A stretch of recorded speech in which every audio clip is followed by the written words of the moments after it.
Here's an idea. Twitch Plays Pokemon gives us hope for humanity. Sort of.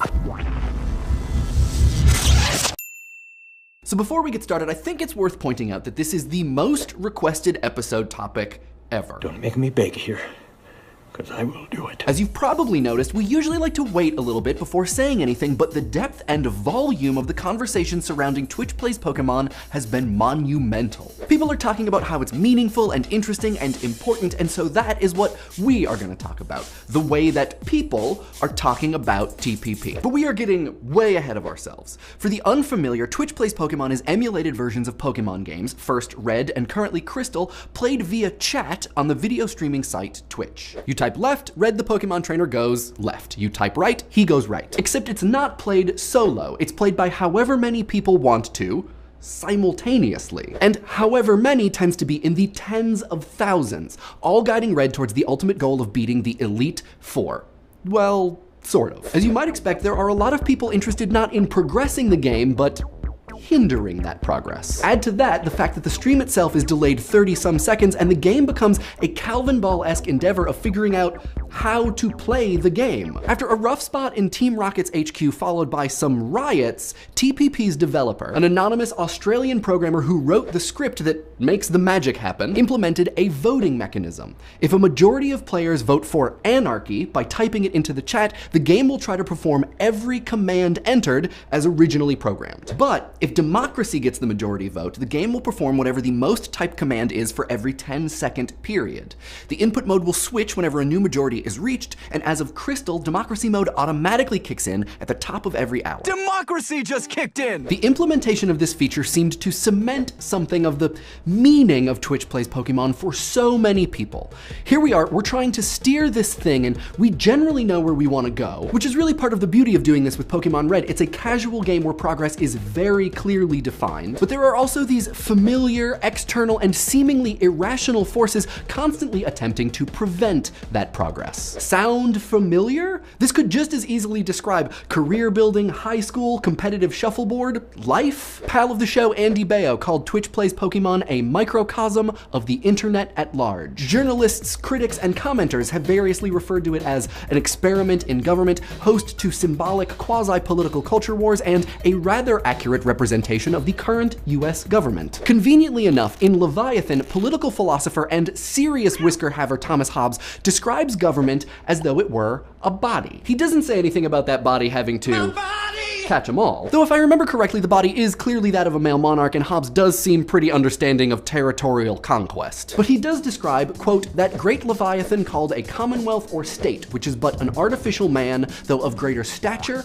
and strength than the natural. Hobbes's commonwealth is able to enforce social contracts between its citizens out of, well, mostly fear. Without a commonwealth, there is a war of every man against every man, because there's no consequence. Hobbes calls this the natural state. People might promise to not be jerks or cretins, but only a duly respected power, or maybe a common enemy, will inspire real cooperation. Clearly, Hobbes had a pretty sour view of humanity. In his view, the only way forward is to willingly obey a sovereign, to assent to the Commonwealth. Otherwise, we'd never be anything more than lawless, violent heathens. The Commonwealth pulls us out of a life that is, quote, solitary, poor, nasty, brutish, and short. A Commonwealth is also exactly what Twitch Plays Pokemon is missing. Well, missing with like really big quote fingers. Because the complicated control system, the lack of a central authority, and the presence of cretins is what makes it the game it is. If you don't count a very hands-off developer, the next closest thing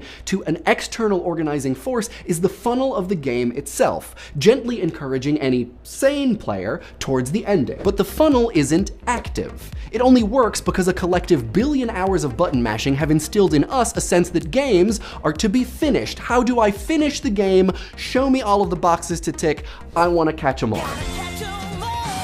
No part of the game prevents or disincentivizes faffing about like the clock in Mario does. You're not penalized at all for consulting the Helix fossil 1,000 times a day. So maybe Red is our ineffective, possessed or schizophrenic monarch attempting to reconcile within himself thousands of conflicting impulses. Conflicting because really there are two games here, Pokemon and Twitch Plays Pokemon.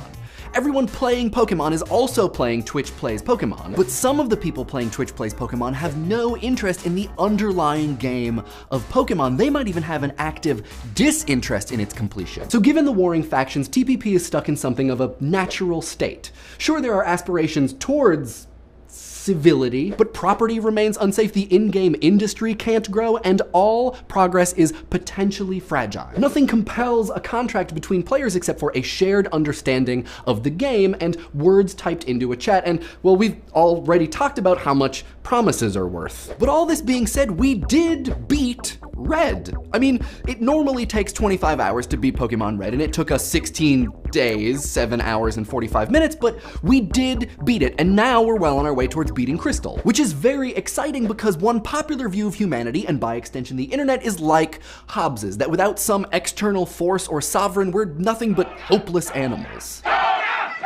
But somehow, in this game where every player has very little control and even less power, a successful strategy was able to emerge. And that's exciting, even if that success is really delicate. And even though it's just a video game, it's tempting to allow ourselves a shred of hope in applying this scheme to all kinds of practical stuff that we've kind of lost faith in. So yeah, we can, and some of us are, attempting to draw whatever pie-in-the-sky optimistic conclusions we want from this. But what I see is not that against all odds the crowd will tend towards progress, but rather in aspiring towards organization, whether it's for progress or not, even without a central authority, we still get shades of it. And that we do aspire towards that organization even within systems that are demonstrably and patently absurd.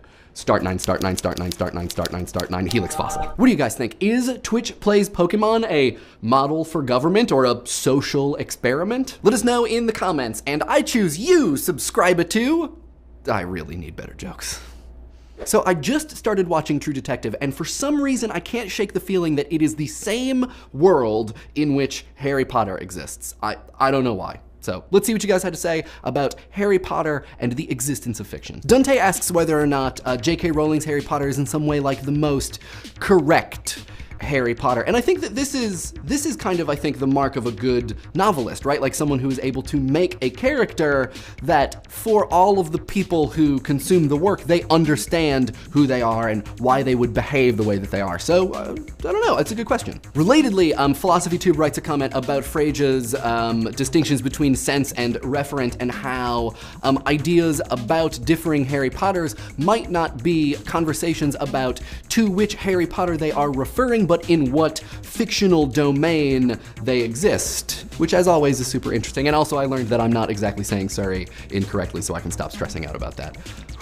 Thurston Sexton brings a really great mathematical perspective and says that the answer to this question is different based upon how you define your universe of discourse. And he says that if the universe of discourse is characters in a J.K. Rowling book, then the result is necessarily different than if the universe of discourse is within people. And then talks about how if you don't set up this groundwork, then you run into Russell's paradox. So yeah, this is super interesting. Links to this comment, which you should read all of, and all the other ones actually, in the doobly-doo. Brian Malone says that basing the existence of fictional objects on their descriptors is giving descriptors too much reality credit, which is a phrase that I love. But I wonder, so I met Mike Wazowski at Disney World. I have verified his existence. I guess we're done here. Zero Zavon points us towards a Nostalgia Critic video which talks about why people take fictional things so seriously, and in looking at those reasons, how we can show that they are useful. And John Bollinger relatedly writes a comment about how things that don't necessarily exist still have a use in math. So yeah, math angle all around.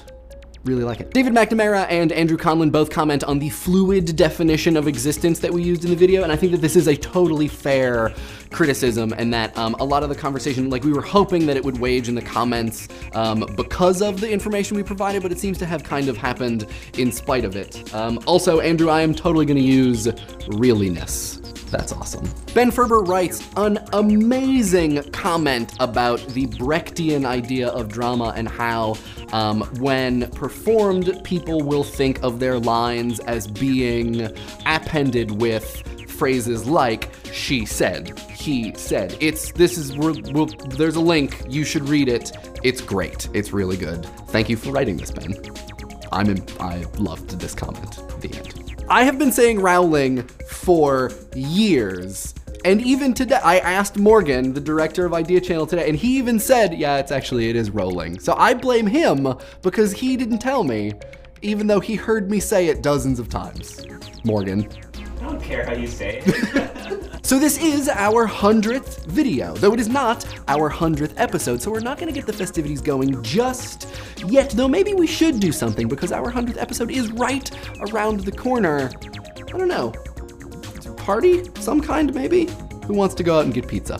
Leave us some ideas on how to celebrate in the comments, and I don't know, maybe we'll figure something out. But for now, this week's episode was brought to you by the hard work of these nice round numbers. We have a Facebook and IRC and a subreddit links in the doobly-doo, and the tweet of the week comes from McPherson PR, who points us towards an infographic explaining religion in Twitch Plays Pokemon.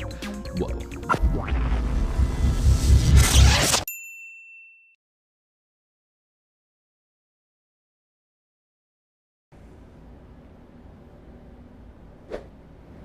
I think I'm on the wrong channel.